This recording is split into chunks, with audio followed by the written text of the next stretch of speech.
Hey guys, welcome to another quick tip by Pixel and Bracket.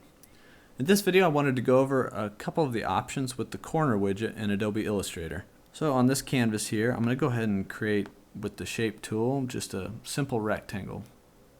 And you might notice when you create this, there are dots in each of the corners here.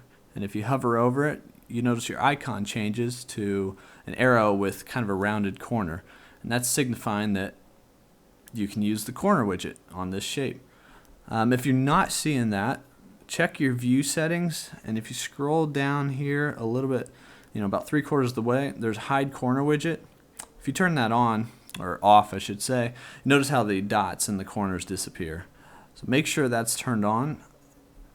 Sometimes it's useful not to see it. If you're trying to move shapes that are really small on your canvas, you might accidentally grab the corner widget, so if you're not using it, you might have it turned off. But for the most part, it should be turned on even by default. What can it do? Well, if I created this shape and I still have the shape tool selected, most of the time I'm actually going to be using the direct select tool. But in this case, if I grab a corner, and you notice you can see all four corners, all four icons. If I grab that corner, it's going to pull in and round all of the corners in my shape. Pretty simple, right? Now I can go ahead and scale that back out.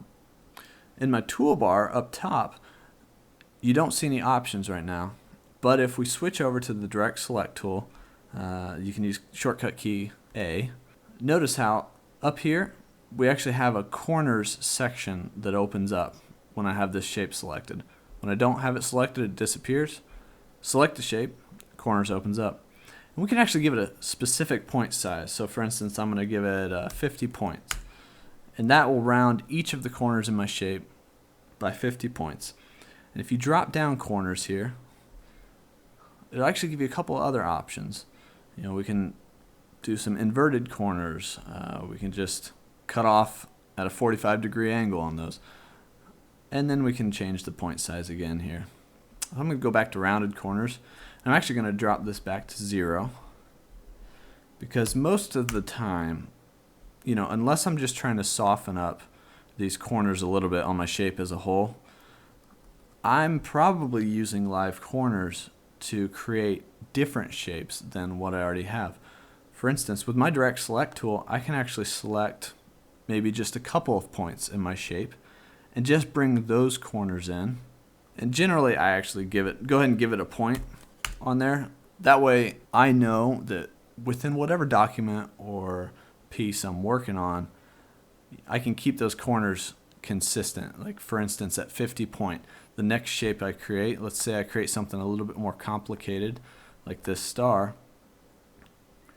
If I want this shape to remain consistent, I'm going to go ahead and click on that with my direct select tool again and set that to 50 point as well.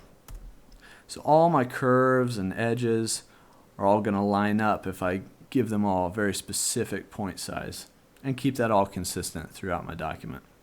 Now you can mix and match here on some of your corners. So for instance, I could direct select these bottom two and change those to more of the inverted corner and then give that a 50 point radius as well. And you'll see that I'm starting to create these unique different shapes just by using the corner widget. And the cool thing is those are a bit non-destructive because I can always go back in there and change that back to 0 to get rid of it. If I didn't really like that inverted edge, I can go back to something more rounded later in my design. That's about it for this tutorial. If you guys have any questions or comments, post them below. Don't forget to check out some of these related videos and subscribe for more tips and tutorials.